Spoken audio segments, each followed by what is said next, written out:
Hello and welcome to another edition of BOI Weekly. I'm Aramide for Lawrence Shaw. Coming up on the program, today our focus is on DLK Clothing Signatures Limited, a BOI-supported company making incredible impact in the manufacturing sector. Also, we'll show you how Gab-Chi Fashion House combines entrepreneurship with youth empowerment. Plus, BOI unveils financing strategy to accelerate Nigeria's cocoa value addition.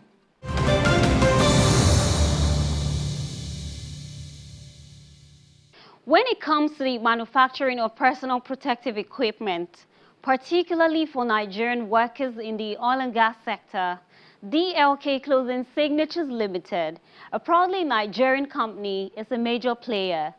With the support of Nigeria's foremost development finance institution, the Bank of Industry, DLK Clothing Signatures has been able to upscale its operations, offering a wide range of products and services to organizations in various sectors of the economy.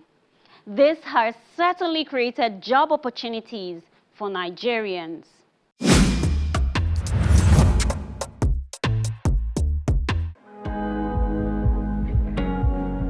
For over a decade, DLK Clothing Signatures Limited has been in operation. This proudly Nigerian-owned enterprise, which began as a small garment manufacturing facility, has expanded to a PPE, footwear, bags, and outsole manufacturing company.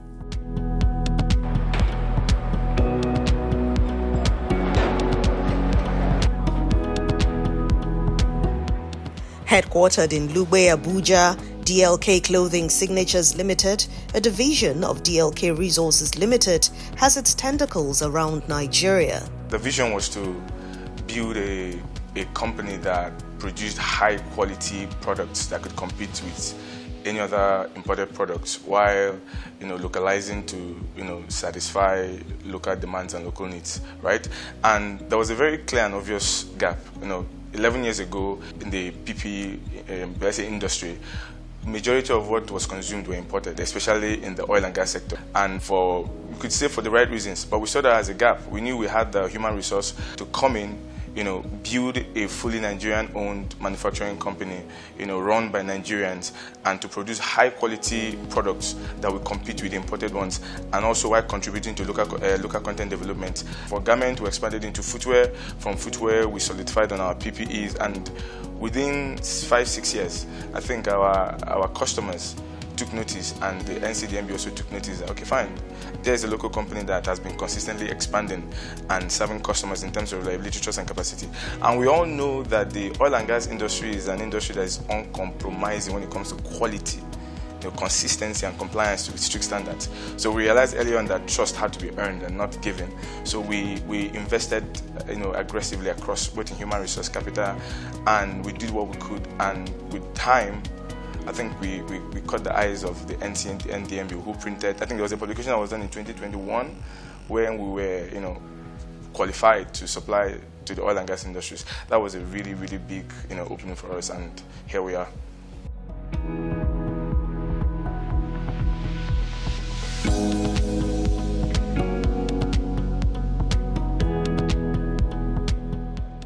The need for long-term financing in order to expand capacity to meet customers' demands led DLK Clothing Signatures Limited to the Bank of Industry for financial support. The financing by BOI came at a crucial time and very helpful too. For a factory to run, you need infrastructure, that's space. You need the machineries, and you need human resource, right? At the old facility, it was quite much smaller. So we were already congested with the machines we had at the time. And the new machines we needed to get in couldn't fit in, right? And so we came here, first of all, this is a much bigger facility, so we invested in infrastructure. In terms of machinery, we had crucial machineries that we needed to produce certain personal protective equipment. Let's say like the safety boots, right? So the safety boots, you have the PU-made safety boots, you have the rubber-made safety boots. These require different machineries, and these machineries are quite expensive and they're quite huge. So we came over here, we expanded the space, we invested in buying those specific machineries. We put them here, and also we had to employ more engineers. Like there's a technology school somewhere in the east where we, in the east where we normally go to get graduates. We train them locally. So if you go around, you see that we have a lot more engineering intakes that we've trained to operate these machines. So of course our manpower has tripled since then. So you can see that there's human resource, we've skilled in human resource wise, we've skilled in terms of machinery, and we've skilled in terms of the space we are operating from. So it's a wholesome increase.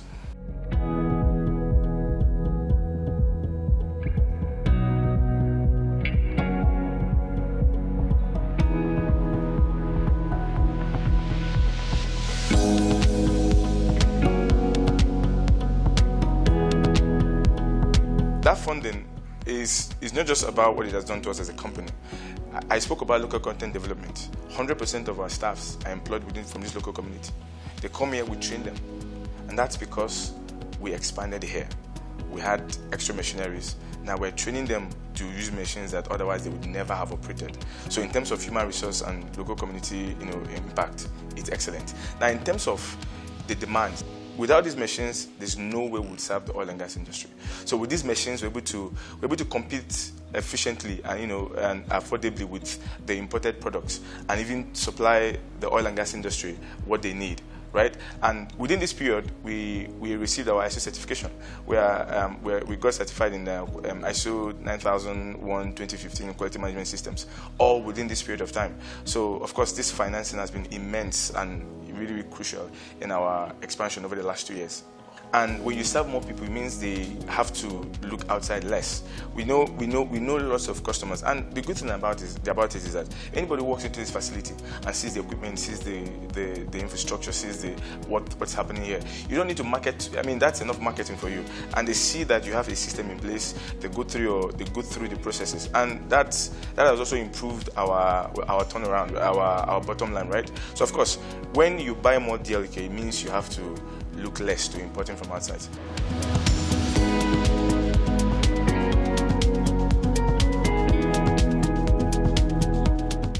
Aside from boosting the local manufacturing sector and creating employment opportunities, DLK Clothing Signatures Limited is also mindful of sustainable manufacturing practices. Sustainability is increasingly becoming a very crucial part of responsible manufacturing, right? And we can look at it in terms of waste and in terms of energy, right? So in terms of energy, of course, this light you're seeing is powered by solar inverter. So we have 40% to 50% of our power supply is mostly we run on solar, right? So that makes sure that even while the cost of certain maybe diesel or petrol goes up, we're able to keep costs low running on inverters across both our warehouses, our factories, and otherwise. So we run highly on them. So that contributes to, carbon emission, etc., etc. So while we're also being responsible in terms of environmental, being good environmental stewardship, we're also trying to keep our costs low. So we run an inverter like what you're seeing right now. Then number two is in terms of waste, we recycle. There are some of our raw materials we recycle 100% of. And the other ones that we recycle maybe less than 100%. We found a way to utilize the part of it. So in terms of environmental waste is very, very low. And we keep innovating to find ways to consume those wastes and to make sure that we bring it down to a minimum zero. While adhering to health, safety, and environmental regulations, the company says its next target is to deepen exports across Africa while strengthening Nigeria's manufacturing base and contributing to job creation. In the next 5 years, we want to be one of the leading manufacturers of personal protective equipment, industrial wares in Africa. That's the goal. That's the mark, right? And we are looking to increase our expectations, deepen our strategic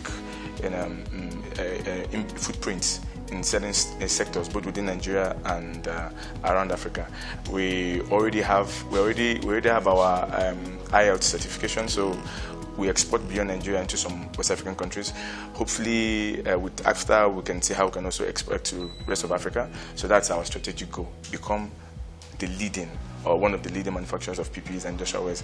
Then, of course, without the financing, if you don't have a capacity in terms of human resource, machinery, and infrastructure, we can't do that. So with this financing, we can dream, because we've made investments in all the in terms of infrastructure, machinery, and human resource. All we need to do now is to continue to increase our capacity utilization to continue to achieve this goal. So this financing, and there are two kinds of, there's what they call incremental expansion, and there's what they call strategic wholesome investment in expansion. The latter was the case with the investment we got from BOI, and we're thankful, and with this, I think the next 5 years looks very, very feasible, realistic, and possible. So we're thankful to BOI and the NCDMB and for supporting us and being a partner in progress.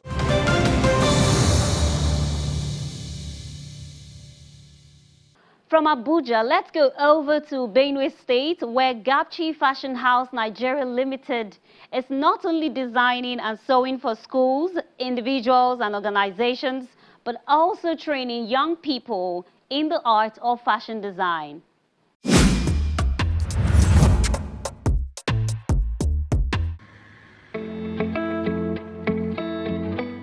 This is Gab-Chi Fashion House Nigeria Limited, a design, tailoring and styling enterprise that also serves as a fashion training school.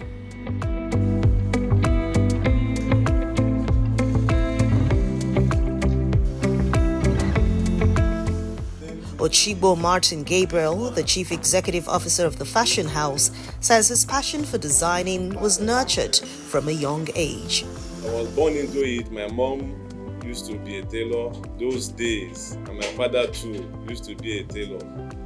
And I grew inside of it, and I became a fashion designer. My passion, we are 7 in family then, and my passion for what my father does took me this far. The interest that I have for the job, that is what has kept me going, and I've done this work for 25 years, and I use it to train myself even in the university, and also to even marry. In this place, I've trained so many students too.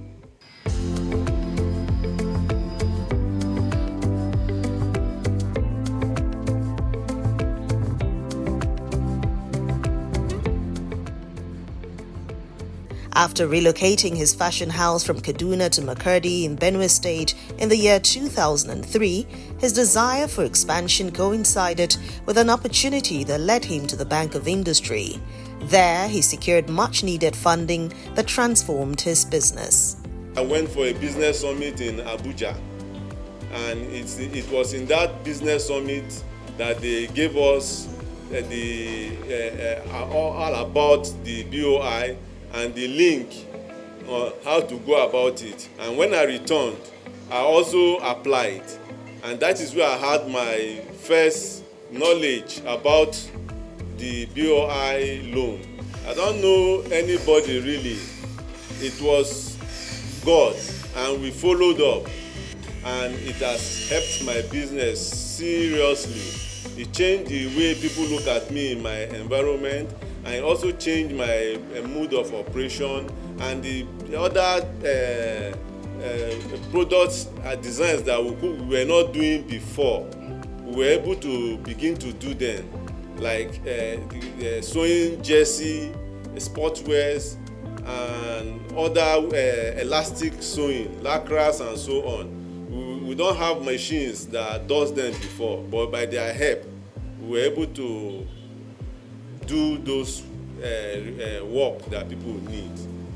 I bought 2 industrial direct drive industrial machine, straight sewing machine.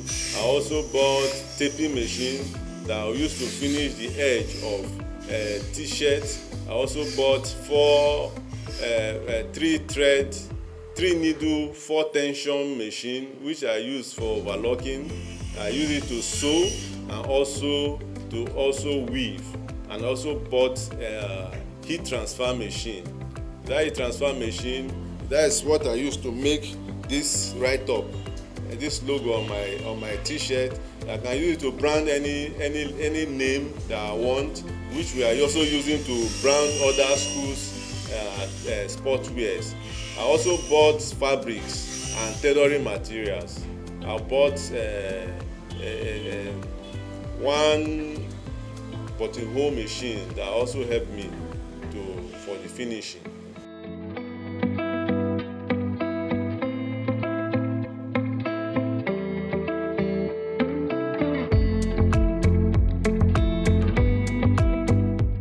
We have 6 people working for us before, and by the grace of God, after the facility, we were able to bring in machines and we also need people to mount those machines. So we bring in some experts outside Benue to come and help. As they are helping, we are training people also now that will also mount those machines. We have increased our staff capacity to 11 person. Yes, and we also have people that are part-time staffs. So they are not staff that are on ground 247, but they come based on contract and we pay them based on commission.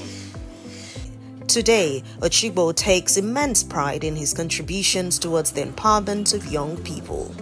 We have trained over 300 persons, and we run apprenticeship course here.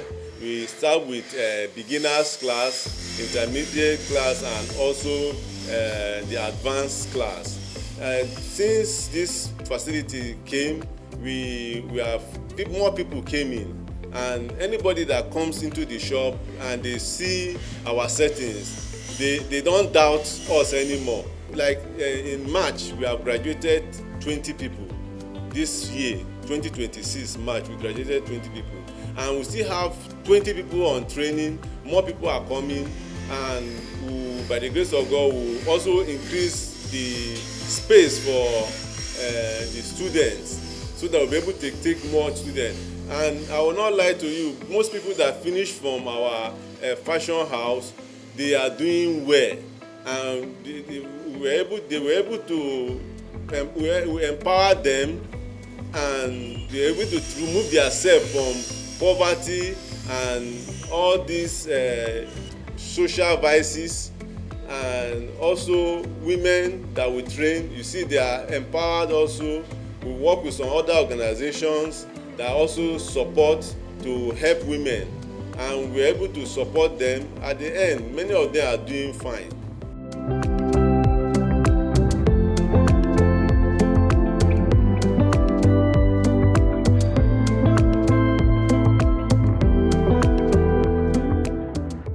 My advice to younger entrepreneurs who are struggling to bring their dreams to life is that they should be focused, and by the time they give you facility or money to push your business, don't use it for something else. Some people, when they see money, their body begin to shake, and they will begin to spend it, and they will forget that they will pay back. Then when they say they should start paying back, and many of them will run away from the town or block their account, and they will stop paying to their account. So my advice is that young people should be resilient, be focused, push, because by the time you push, the results surely will come.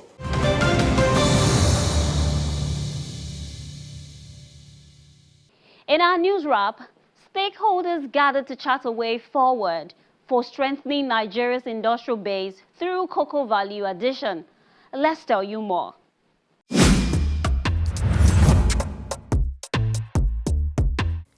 The federal government of Nigeria has unveiled plans to transform the cocoa value chain through the revitalization of local processing, industrialization, and value-added initiatives.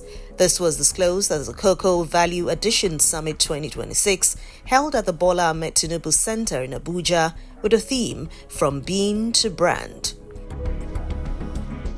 The event, convened by the Federal Ministry of Industry, Trade and Investment in collaboration with the Bank of Industry as the financing agency, brought together federal and state government officials, partners from West African countries, development partners, industry experts, research institutions, farmers associations, cocoa processors, and other stakeholders in the cocoa value chain. Representing President Bola Tinubu at the event, the Minister of Agriculture and Food Security, Senator Abubakar Kyari, pointed out that Nigeria is shifting from exporting raw cocoa to domestic processing in order to create more jobs, attract investment, and earn more foreign exchange from the cocoa sub-sector. When world prices touch record levels above $10,000 a ton, cocoa earned this nation more than 3 trillion naira and stood at nearly a quarter of all our non-oil exports. Those record earnings still came overwhelmingly from raw beans. The windfall was priced in the market on growth, on exchanges in London and New York, for a harvest we could not process, a blessing that depends entirely on someone else's appetite. It's not a strategy. It is a lottery ticket. And no serious nation builds its future on a lottery ticket. That is why, under the renewed hope agenda, value addition now sits at the heart of our industrial policy. We did not come to preside over a raw commodity economy. We came to build a productive one. There is a difference between selling what you grow and selling what you pay. This government has chosen to make. While Africa produces about 70% of the world's cocoa, the continent earns only a tiny fraction of the over $130 billion global chocolate industry because most processing, branding, and manufacturing take place overseas.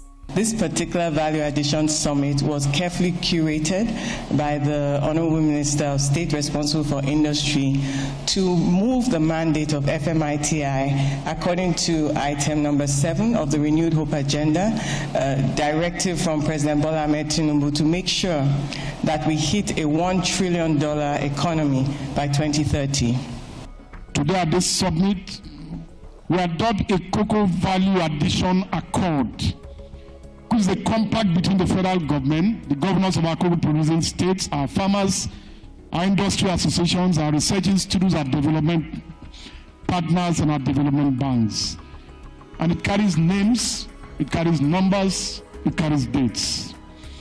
It establishes a delivery council, which I will chair, and it will be measured in public at this summit every year.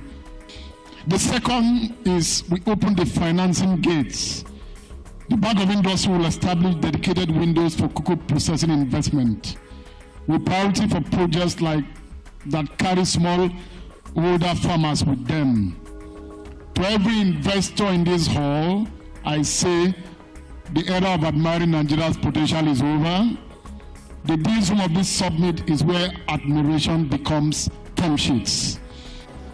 Outlining the Bank of Industry's financing strategy to accelerate Nigeria's cocoa value addition, the MD and CEO of BOI, Dr. Olasupo Olusi, says Nigeria's next phase of industrialization depends on building domestic processing capacity and higher value manufacturing across the cocoa value chain rather than exporting raw commodities.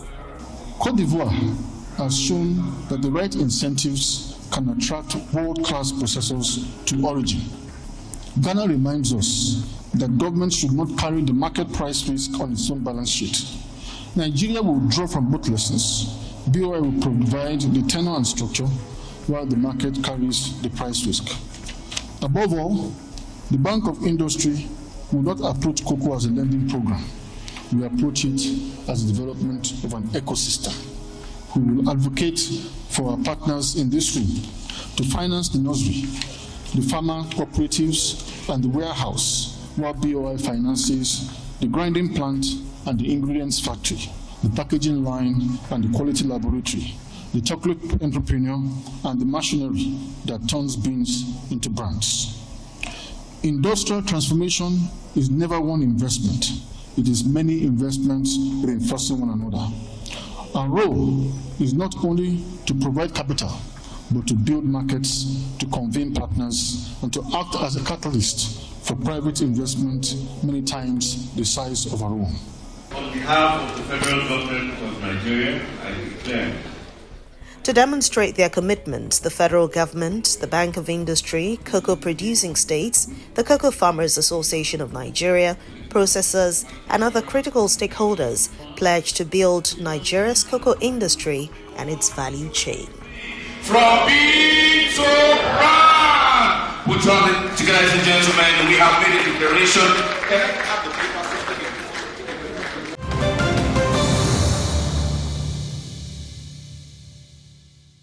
And that's the program for this week. Thank you for watching. Do remember that you can get more information on the different financial products of the Bank of Industry by scanning the QR code displayed on your TV screen.